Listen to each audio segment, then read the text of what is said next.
Happy to have you here today for today's webinar, Fair Chance Hiring. We have a great panel of speakers today, but before we get started and turn the program over, I just want to go over a few housekeeping notes. First, please remember to place your phone on mute and refrain us from placing the call on hold just to avoid any background noise and unnecessary interruptions. Second, we have reserved time for questions at the end of the webinar. If you have any questions, please ask them using the question function in the webinar access panel.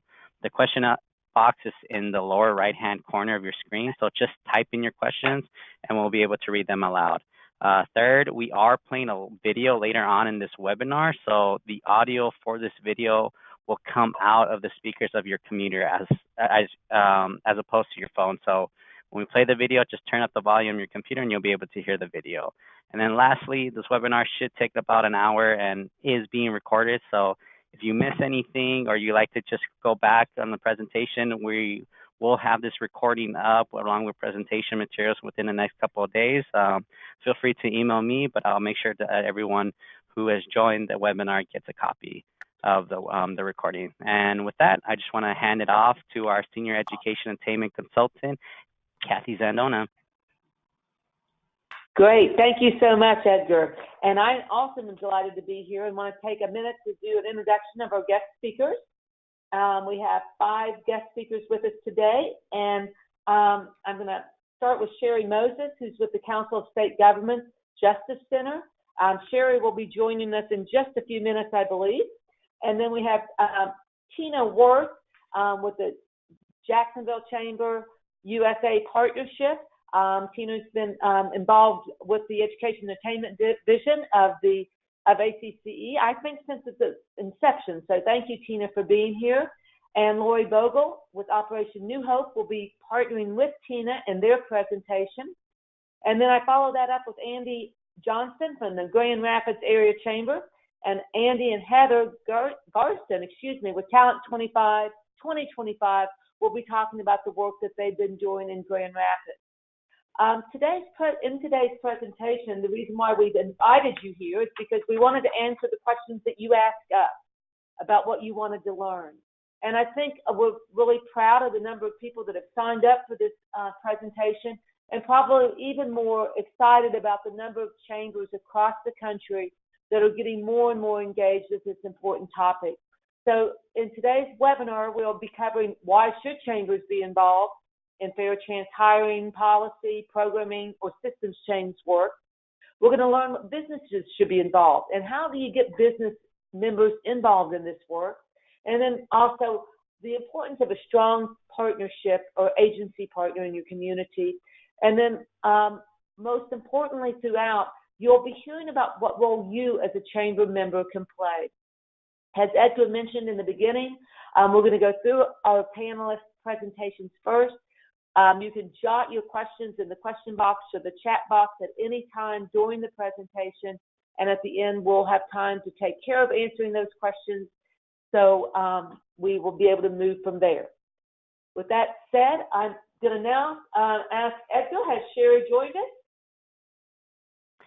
Yes, I believe Sherry joined us. Can you hear us, Sherry? Perfect. Yes, I'm so glad to be joining you today. Can you hear me? And I'm turning it over to you, Sherry. Yes, you're good. Thanks. So as Kathy said, I'm a policy analyst in the Reentry and Employment team at the Council of State Governments Justice Center. And we're a national nonprofit that serves policymakers from all branches of government at the local, state, and federal levels. And our National Reentry Resource Center, it's also known as NRRC, you can see up on the screen, provides online information and tools about all aspects of reentry. So I encourage you to check it out at csgjusticecenter.org. Next slide, please. I'd like to start today's discussion with a brief explanation of the problems of reentry and employment. So today we have about 70 million adults, or about 1 in 3, who have a criminal record. Not all of these are felony convictions, but because misdemeanors as well as arrests that don't even result in a conviction also result in a criminal record and a barrier to employment. In addition, we know that about 87% of employers conduct criminal background checks. And studies show that a criminal record reduces the likelihood of receiving a job offer by nearly 50%. So there's a big problem of people with criminal records being unable to access employment. Yet a criminal record is really not a good measure of a risk to employers. We know that people with records need to work to support their families and to reduce their risk of returning to crime and incarceration. And most are not a danger to society. And as you can see from this chart, after 7 years, the risk of offending is actually the same for somebody with a criminal record as somebody in the general population. In recent years, states and local governments have addressed the problem by enacting fair hiring policies, and they're also often known as ban the box. These policies vary, and they may include public or private employers, state, local governments, but what they usually do is take the question, have you been convicted of a felony, off the initial application. And they do allow the question to be asked once a person's been determined to be a finalist for the job or actually been provided with a conditional offer. And at that point, an employer can consider a criminal record if it relates to the job. I'd like to tell you a little bit about some of the resources that we have at the Justice Center. In addition to the NRRC website that you saw earlier, we have an additional website called the Clean Slate Clearinghouse. And this website focuses on record clearance. And you can use it, you see the 3 boxes there.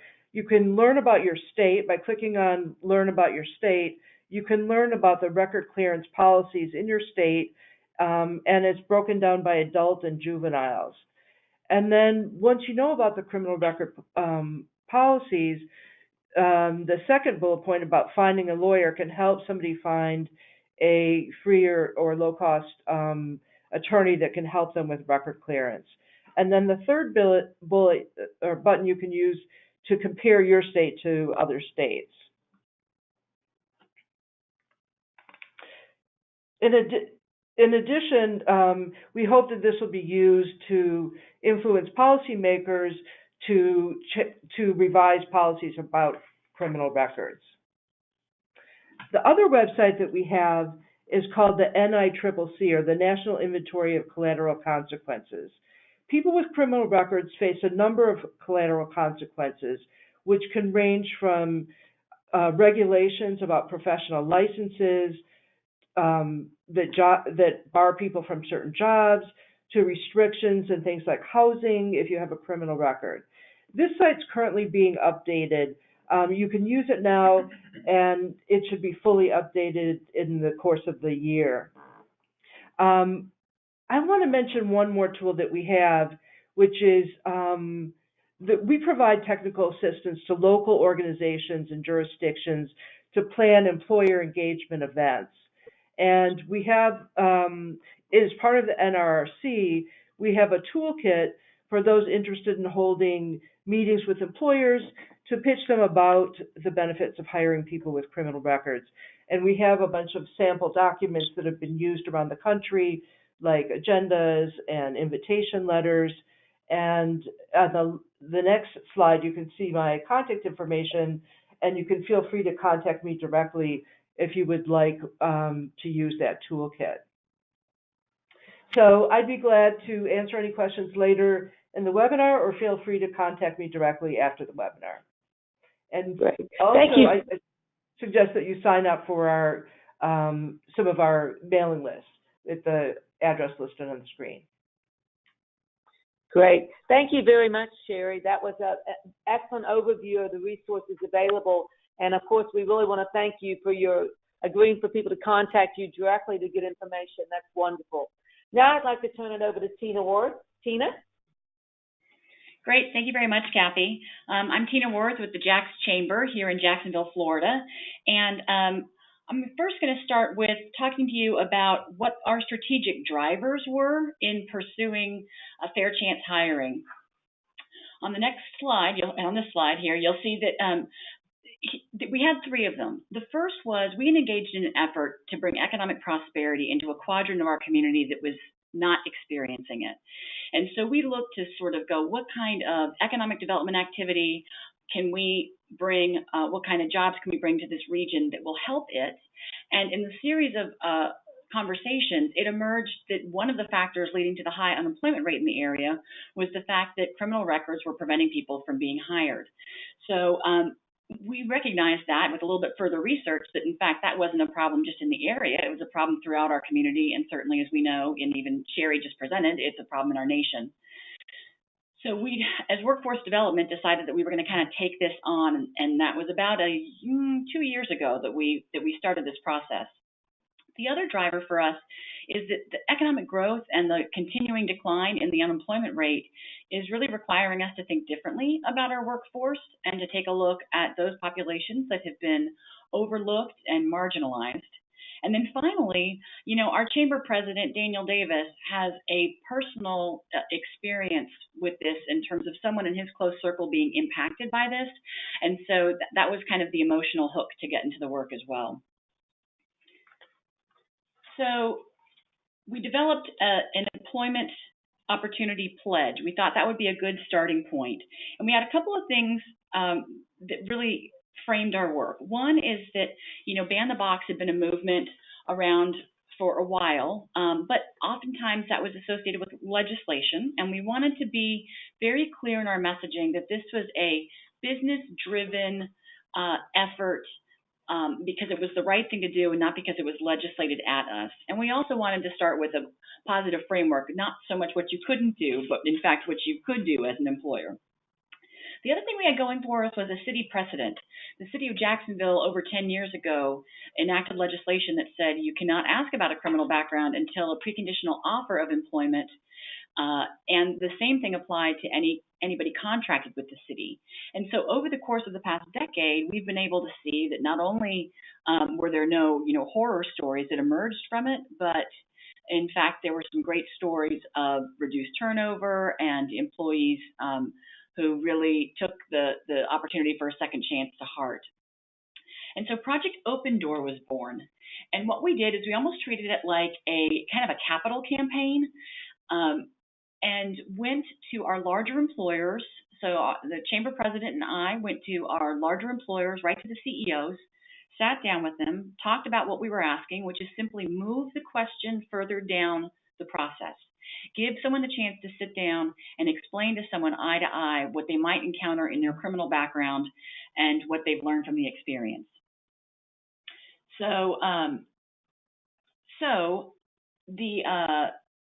We went ahead and we launched this big event. It was great. That was in October of 2016. The optics of it were terrific, and we got great media play. So at the time we launched this, we had 40 employers on board. We now have 65, and we're working on continuing to grow that number via our website. And you'll see that we have some handouts attached as well off to the side, which are the two pieces that we used. I will offer this caveat to those chambers listening. The CEO first was critical to us, and then I followed and kind of cleaned up with the HR people who were a little bit more reluctant, who had a little more detail, but if it was coming from the top, they were on board, and then it just took a little persistence to make sure that they got to that place. For 2018, in the strategy and programming area, we're really taking a look at messaging. We did an employer survey, and found that it wasn't really tax incentives that were driving that would be hitting the right spot. It really was around it being the right thing to do, and followed closely second by a potential reduction strategy for turnover rate. Also, what we've encountered in the work is the fact that the communities that have legislated it, implicit bias is an issue in the hiring process, particularly when you take a look at frontline recruiters. And so that's that's an offshooting of this work, but it is something that I'm interested in pursuing because the best of intentions don't matter if the frontline recruiter is screening out good candidates right up front and unaware that they may be doing it based upon implicit bias on their part. And then in order to ensure that we kept our eyes on the prize, we have our economic development organization is embedded within our chamber. And so we're about to go through a 5-year strategic planning process. And in order for us to keep our attention on that area, we are baking it into that 5-year plan. And we will have a very public accountability document to ensure that we carry the work forward. On the policy side for 2018, we have an interesting piece of legislation that is moving through our state Senate and House regarding occupational licensing. Prior to this legislation, or currently, it's very obtuse as to whether or not your criminal conviction is going to preclude you from getting an occupational license. And frankly, the language is just designed to kind of turn people off and have them self-select out. So this piece of legislation does 3 exciting things. One is it is very explicit about an individual's eligibility prior to application. What background items will absolutely not work, what may work, and what don't factor in at all. The second thing it does is it provides a fresh start for certain occupations. So occupations in construction, plumbing, cosmetology. If between 5 and 7 years have passed, past criminal convictions would not count. And then finally, it requires accommodation by the Department of Corrections so that somebody can get that licensure while they're still either incarcerated or on parole or whatever the case is, so that they can immediately go to work as quickly as possible. And finally, we are looking at expungement as another interesting avenue, and certainly turn with great respect to Grand Rapids, who you're going to hear from on this call, and continuing that work. But with that, I'd like to turn it over to Lori Vogel, who is one of our outstanding partners in this space with Operation New Hope and Ready for Work. Lori? Thank you, Tina. And I'd like to thank the DEX Chamber as well for being so proactive with fair chance hiring. It's been a great help to us and to our community.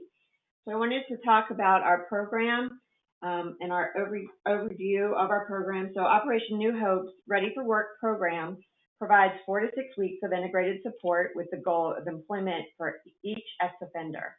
We teach soft skills training with 29 courses. We teach how to interview, and we conduct mock interviews. We provide case management and mental health with an individualized plan of care. And we provide financial support for transportation, housing, vocational training, and clothing. Our business development team works directly with local employers to fill specific open positions. Business development managers source jobs through local employers. Job coaches work one-on-one with clients and the employers to match skill sets for each position. And our job coaches remain in touch with clients and employers to ensure a good match for at least 1 year. This is very good for employers because we provide intensely vetted and trained clientele, and we can match their vetting process. Our clients have a higher retention rate with higher than the national average, and our employers could qualify for up to $9,600 in tax credits through the Work Opportunity Tax Credit Program. Employers also qualify for between $5,000 and $25,000 in federal bonding coverage per client, and all of our clients are drug-free. This matters to Jacksonville's economy because it improves the local tax base, opposed to depressing it. It provides a socially and economically viable solution to mass incarceration, and provides a proven crime prevention mechanism, and strengthens the social fabric of our community. So now I'd like to go ahead and play the video so that you can hear from some of our local employers in Jacksonville. So just as a reminder, everybody, as I show this video, please turn up the volume on your computer because the volume's going to be coming, the audio should be coming through your computer. All right. Perfect. It's always nice when the technology works. But if you have any questions for either Lori and I, there's our contact information for you. Thank you very much. Back to you, Kathy. Right. Thank you. Tina and Lori, thank you so very much for that presentation. And now I'd like to turn it over to Andy. So actually, I'm going to start. Oh, I'm sorry. That's okay. Andy and I have split it up, but this is Heather, and I'm going to go first. I'm going to just talk just quickly about my work with Reentry Resources, where I work with organizations and employers, including the Chamber, to tap into the talent of people who have been involved in the criminal justice system, because this talent pool is overlooked and underutilized, and we know it's a significant asset to employers. So Talent 2025 is a nonprofit group made up of over 100 CEOs from West Michigan, whose purpose is to make our area a top 20 employment region by the year 2025. To do that, we identify populations and policies that impact talent. One of those populations is returning citizens. And we have a returning citizens working group that recognizes that returning citizens are a significant part of our talent pool. And we work with stakeholders to identify and remove barriers to people who have a criminal history so they can have careers. In the next slide, you'll see that our Returning Citizens Working Group consists of various stakeholders, including service providers, law enforcement, policymakers, private employers, the Grand Rapids Chamber, Michigan Works, and then members of our colleges and universities. The next slide shows that our 2017 objectives were to map the reentry process in West Michigan so that all of the stakeholders could understand who is going in and out of the criminal justice system, and when they are coming home, what skills do they have, and where can we make sure that they plug into potential careers. We also piloted a community of practice so we could teach employers about issues about employing returning citizens. I'll talk more about that in a minute. We created a white paper that's available on Talent 2025's website that deals specifically with employer issues around hiring people from this population. We continue to work with people who are experts in housing to make sure that we can pair employment opportunities with stable housing opportunities. And we continue to reach out to make sure that we have lots of various stakeholders as part of this conversation. The next slide shows that our collaboration with the Grand Rapids Chamber included a survey that the Chamber generously sent out to all of its members. We got over 100 responses to this survey, and the answers to the questions really informed how we educated our employer base in West Michigan. The first question, does your business consider applicants with a criminal record, revealed that while we have a lot of employers who do consider applicants with a criminal record, people were sorting them by label of past criminal history. So people would say, yes, we'll consider someone, but no felonies or no violent felonies. And that really showed us that if we could work with employers so they could understand labels, they might be missing some people in a talent pool. So we worked with them through the community of practice to do that. Something else we learned from the question of what procedure do you have when evaluating someone's criminal history is that a lot of employers use background checks, as Sherry noted. And the background checks are notoriously not reliable. Also, there are ways that you can tailor a background check to make sure that you're asking questions that keep out people that you certainly don't want to expose your talent pool to or your current employees to, but also ways that you can make sure that you're inclusive and don't have an automatic someone dinged because of their background. So we took this information that the Chamber provided from their responses from their members, and we created a community of practice, which is outlined on the next slide, and talks about how we worked with about 15 employers who decided that they would get together over a series of 6 months and learn about ways to hire returning citizens. We talked about relevant laws and hiring guidelines and how to be successful when you are employing this population. The next slide shows that our employers represented over 28,000 employees, and their participation was restricted to senior managers who could make decisions, and the feedback was really overwhelmingly positive. We talked a lot about, the next slide shows you what our sessions consisted of, and we talked a lot about what the actual criminal justice system and the labels that are involved in the criminal justice system means. we talked about sources from which to hire the talent pool. So just like the last speaker talked about ways you can partner with non-for-profits, we introduced our employers to those possibilities. And then we taught our employers about leading practices in hiring and development, including moving the box off of the front of the application.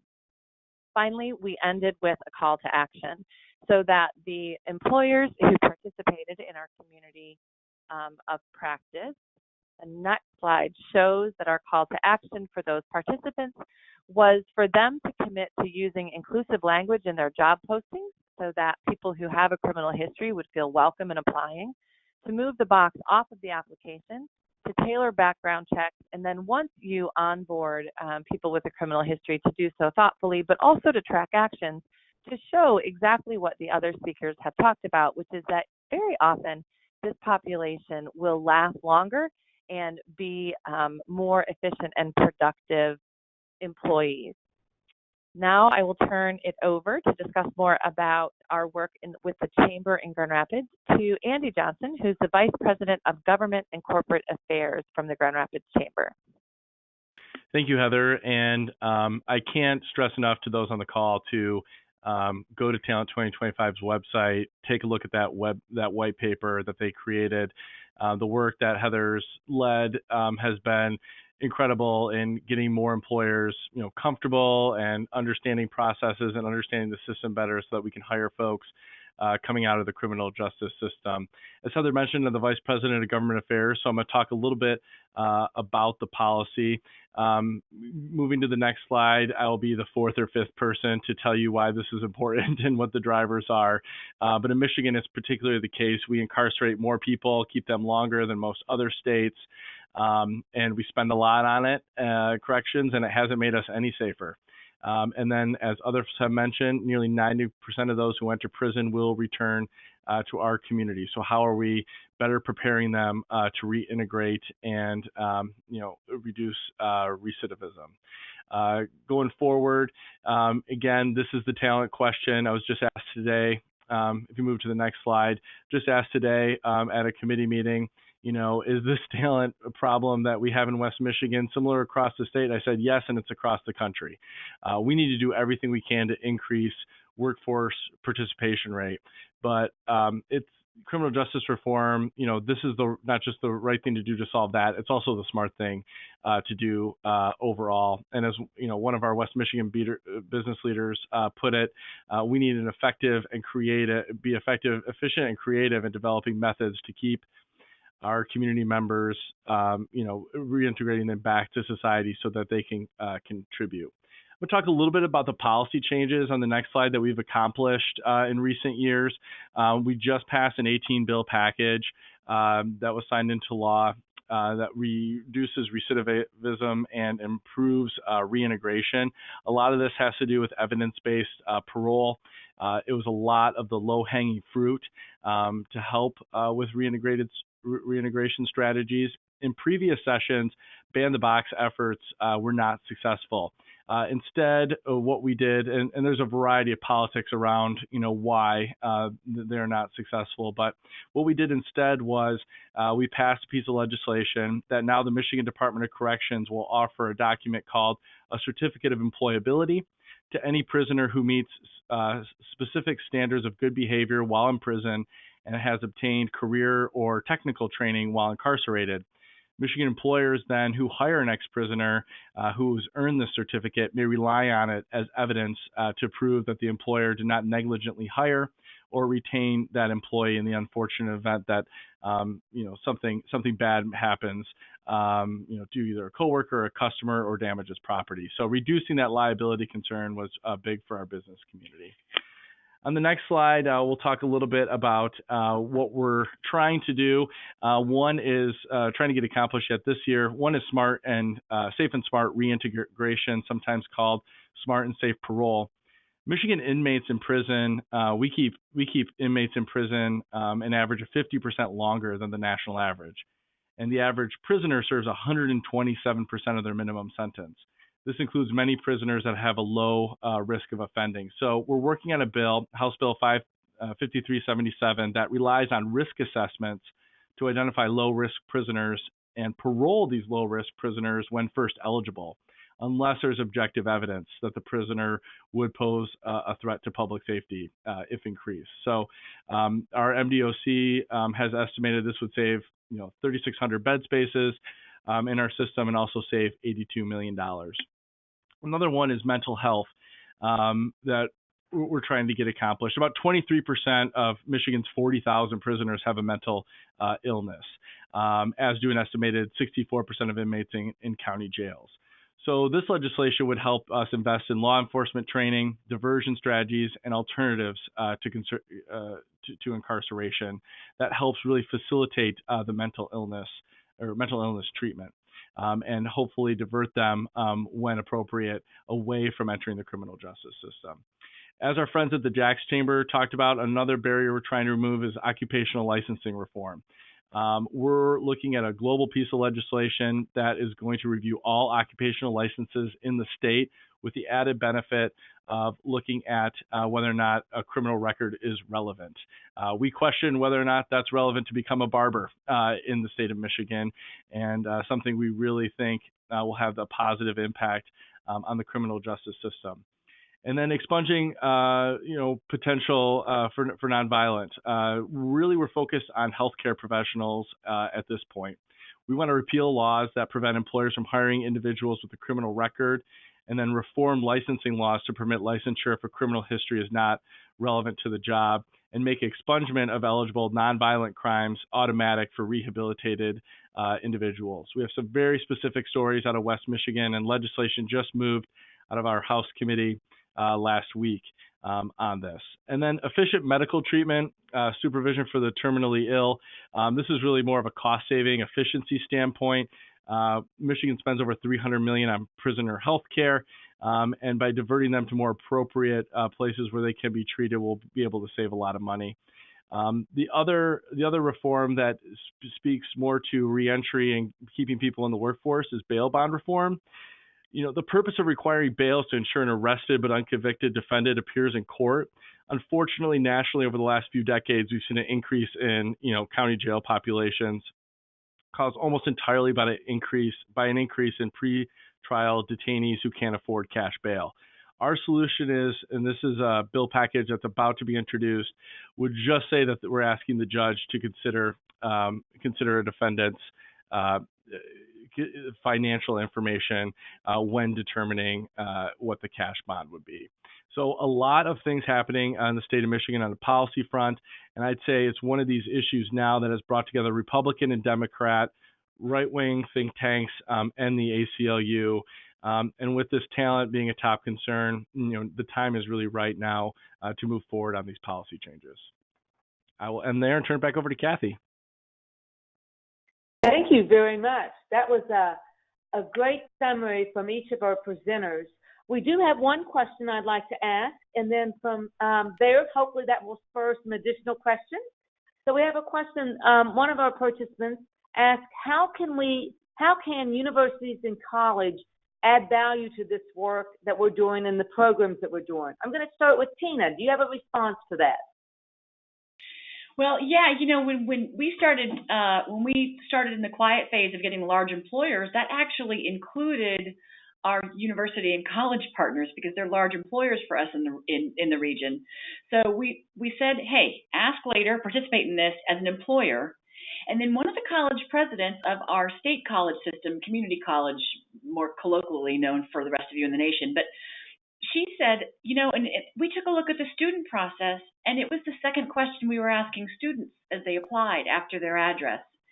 And so we're changing that as well. So I liked that because I thought, yep, that matters too, to try to avoid that self-selection bias that people engage in. And then, until we get better about licensure restrictions, just making sure that a pathway that a student wants to pursue isn't going to end up roadblocked by their criminal background. And I have heard some heartbreaking stories of, individuals pursuing medical programs who have felonies and would never be permitted in the environments for which they're being trained. So those would be my three areas.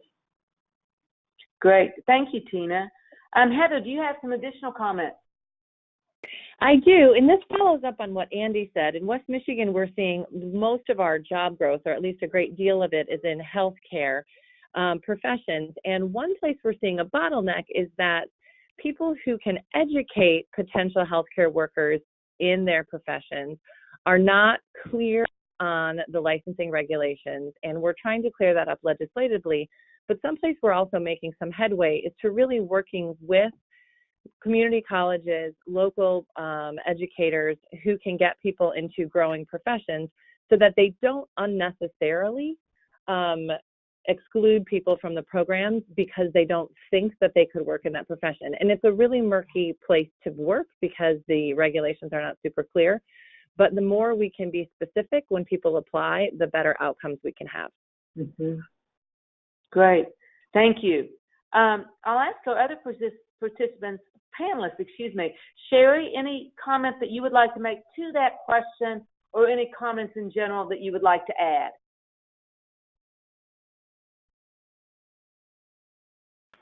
Hi, Kathy. It's great to hear about these partnerships in both places. I actually have a question, which is how is the work being funded in both places, in Jacksonville and in Western Michigan? Specifically, the direct service that was mentioned in Jacksonville, and then the advocacy work in Western Michigan. So, Tina, why don't we go to you first on that question about the funding source? Oh, the funding for the advocacy work? Yeah. Well, the funding for the direct service in Jacksonville. So I will say we are not pursuing direct service.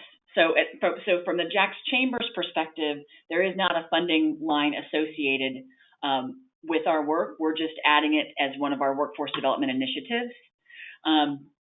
Our nonprofit partner would have a different answer, but I'm not sure. Is that what you were getting at? Yeah, from the nonprofit partner. We're mostly funded through the Department of Corrections, so we get grants from many different places, but mostly from Department of Corrections. Okay, great. And this is Heather from Michigan. Okay, good. Go ahead, Heather. So Talent 2025 is a not-for-profit, and they hired me as a consultant to work on employment issues, and they're funded through their members' dues. But then because our working group has a lot of different stakeholders, we've been able to capitalize on some partnerships. And the mapping process that we're doing in West Michigan is now being supported by the Department of Corrections. So we're trying to leverage a bunch of stakeholders in ways that can improve our collaboration as well. Yeah, this is Andy. Thank you. It's a member-driven organization, so they tell me what's important, and then they send me to go out and do it, and that's criminal justice reform. Okay, great. Great. Thank you. We do have another question from Heather in Los Angeles, and this would probably go to all of our panelists. Have you found any industry sectors that have been more open to hiring people with criminal records? And also, have you found sectors that have been difficult to engage in hiring people with criminal records? Andy, I'll start with you guys in Grand Rapids, Michigan first, and then we'll go down to Jacksonville. Yeah, I think that's probably a good question for Heather. Heather, what did you see through the work? So our places where we need the most people are the employers who are most open to the possibilities, and that tends to be construction right now and manufacturing. The place that it's the most challenging is healthcare, which is where we really need to make inroads because that's where the most possibilities are too. Great. Thank you. Tina, Lori, any comments from you all on this question about where it's easy and where it's difficult to hire? Yes, this is Lori. Construction, we agree with, that is the easiest, and then warehousing, logistics, and culinary, and especially restaurants, they usually don't do background checks, so they're a great source, and they hire young people as well. And the most difficult, again, is healthcare. Right. Sherry, any comments on that, your view from a national perspective? That's what I'm seeing nationally as well. Construction and manufacturing seem a lot more open. In fact, construction and manufacturing companies are really desperate for workers and are becoming more flexible about who they hire, and that healthcare, remains a barrier because of professional regulation mostly. Although there have been some bright spots. Johns Hopkins, for example, has been a real leader in hiring people with criminal records. Johns Hopkins Hospital in Maryland. And there's been some work there was a publication from NELP and the Safer Foundation about hiring people with criminal records in the healthcare system, but that still does remain the largest barrier. So it is exciting to hear what's going on, like in Michigan, where you're trying to approach it from a legislative perspective to change some of the professional regulations. Right. Thank you, Sherry. Go ahead. No, I think if you can get that through, that's going to be a real model for the rest of the country. Andy, that's no pressure on you at all, just in case you were wondering. So good luck. We'll make it happen. Excellent, excellent. We have just a few more minutes left before the end of this webinar, and I was wondering if any of our panelists would like to make any summary or final comments, or just one idea that they'd like to throw out there. And this is new for our panelists, so I apologize. But if anybody wants to just start up, and then I'll go around the room after that. So anybody want to respond? It's just a closing comment from your perspective. This is Heather. Because we have so many employers who are interested in this and on the call, I would just like to say that it is our experience that employers speaking to other employers is the most effective way for people to begin engaging with this population. We have lots of statistics, we have lots of information, but it's when employers are willing to talk to other employers about the benefits that this population can bring to their talent pool that most progress happens. And this is Andy. I say the same is said for when it comes to getting policy change. We've had a great experience with West Michigan business people going to our Capitol and telling the story of why these policies are barriers and how the change would benefit everyone. Fantastic. Thank you to both of you. Tina and Lori, how about a closing comment from you, each of you? I would just say, listen, we have a 4.6 unemployment rate in the region, and it is the right thing to do, but it's also the employer's imperative to start getting creative about the populations that they are embracing as part of their talent strategy. And the reality is for far too long, with the economic recovery, they kind of got to cherry pick. And now's a great time for us to be able to go back to employers and say, hi, if you're having this particular need, you have to start thinking differently. And so it provides a nice platform, not only for a reentry population, but even for those of us on the call who have to advocate for increases in internships and apprenticeships and the like. Good. Thank you. Lori, any comment from you? Yeah, I just would like to say that Operation New Hope does have a replication program, and so if people do have questions or want to know how to create something like this in their community, please go to our website, operationnewhope.com, and click on replication, and they can see how to do it themselves.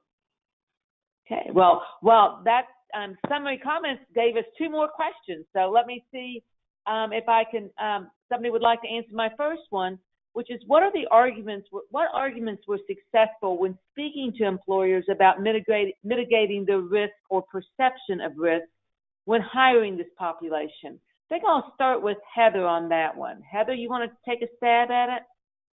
We found that it was most helpful just to spend some time explaining the criminal justice system. In Michigan, we have employers who say, I'll hire, but no felonies. And once employers understand that it's a felony here if you are arrested for anything that you could go to jail for a year or more for. So that's theft of over $1,000. That's an expensive purse. And that's not to say that a lot of labels don't reveal the severity of a crime, but a lot of labels don't. So it was most impactful for us to explain how many people are in jail, how expensive it costs, and what the labels really mean. And then ways for employers to effectively evaluate risk. We actually brought in some insurance people to the community of practice to talk about how there are appropriate ways to evaluate applicants that will not impact their insurance, and how risk is often more perceived than real. And so just getting rid of some of those misperceptions was helpful. Great. Thank you very much. Does anybody else want to make a comment to that question? And then I have one more question. Okay, thank you. So my last question is really, I'm going to say it goes to Tina and Andy, and that is, how did you find and meet your nonprofit partners? This is a question from Lisa in LA. This is Andy. The CEO or the president of Talent 2025 used to work at the Chamber. So we've known each other for quite a while, but I would just say that public-private partnerships are key to our DNA here in West Michigan. And, it's not about who gets credit or blame for issues. It's about working together to move things forward. So, we have that culture here. And then I would say there's a lot of overlap between the members of the Chamber and then the members of the board of Talent 2025. Great, thank you. Tina? Yes, when we began the work, we were very intentional about pulling in any nonprofit service provider in the area who was working with returning citizens. And so they were part of the initial conversation. So it was about 50% nonprofit providers and 50% business leaders, nonprofit and civic, and then business leaders when we got started right away. The other thing is we are pretty fortunate because Operation New Hope is really recognized as a national leader, and so their presence is very large in our community. Great, thank you. I think that's it for questions. Sherry, from a national perspective, any other nonprofits that you've seen that have been successful in working with the business community in this public-private partnership? Yeah, I think we're seeing these kind of partnerships around the country, and it's really exciting. And I want to mention just how happy I am to see so many chambers on this call, because I think chambers play a key role in educating employers and convening employers. And, I think chambers, and also even in terms of, partnerships and legislation. So I think we can't do all this without chamber involvement. So I'm so glad that I'm working together with the ACCE and that all of the chambers are on the call today. Great. Thank you, Sherry. And we do have one more question, and I do think this is the last question. So Eric asked, what is an example of the best business model for a chamber in implementing a program? That might be a pretty tough one to throw to Tina and Andy, but I'm going to throw it out there. I'll go ahead and jump in first. I don't have the answer to that question is the answer, but I will say that our engagement with ACCE's Smart Justice Task Force is designed to bring us together to explore what different chambers are doing and try to take a look at what a best practice is. I think a lot of us feel like we're kind of building the plane while flying, and so having the chance to connect with peers pursuing work in their communities is what's helpful, because I don't really know what the best business model is just yet. Yeah, I would agree. I think, one of the things about chambers is that we don't know everything, but we know people who do. And, luckily we have Heather Gerritsen, who's, in West Michigan, who's doing the systems mapping, because I think that's a key first step, is to understand what resources exist in your community so that they can be better aligned, so you're not creating a duplicative program or service. Great. Well, thank you very much. I'd like to... just everybody pretend up to our panelists. A big round of applause is what I would be saying if we were at the convention and this was our panel that gave us this great advice. I've learned so much today, and I think I echo everybody else's feelings that it's just a pleasure to have Sherry, Tina, Lori, Andy, and Heather on the call with us today. And all of them have graciously provided us with their contact information, and I know they will continue to want to build this community a better of working in this area. So I'm going to turn it back over to Edgar, who is going to close the webinar. So thank you all very much. Perfect. Thank you, Kathy, and just thank you again to all of our wonderful speakers who participated in this webinar. I just want to go over a couple of things before we just conclude today's webinar. So if we do have a new criminal justice reform Chamberpedia page that pretty much captures all of our chamber colleagues' best practices around smart justice. So if you were to click on this link, it'll take us it'll take you to your Chamberpedia page, and you'll be able to see tons of great resources from people that have spoke today and other as well around the country. If you would like to join the Education Attainment Division, just receive our quarterly newsletters, our monthly EAD news to knows, and just keep up to date on all things EAD related. Feel free to email me at my email address at ecastillo@acce.org, or if you'd like to schedule a consultation with any of our consultants or try to connect with any of your peers, reach out to me as well, and I'll try to facilitate that connection for you. I do want to mention just 2 upcoming things that are coming up. We do have an upcoming EAD webinar from the Winner's Circle at Chattanooga Area Chamber of Commerce. That's taking place March 1st at 2 p.m. to 3 p.m. Eastern Time. So keep a lookout on your emails to the ACC weeklies or that special email that we usually send a week out before, letting you know what webinar. So if you're interested, please register. It's going to be great. The last thing I want to let everyone know is that hopefully you all know the 2018 ACC Annual Convention will be in Des Moines, Iowa from July 17th through Friday, July 20th. The registration will open on March 5th. So keep a lookout. You could also click on that link as well to give you more information on registration rates, either recommended hotels and so forth. So go to acce.org/convention. And with that, I just want to thank everyone who participated in today's webinar. And with that, I just want to wish everyone a great rest of their day. Thank you all for joining. Take care. Bye.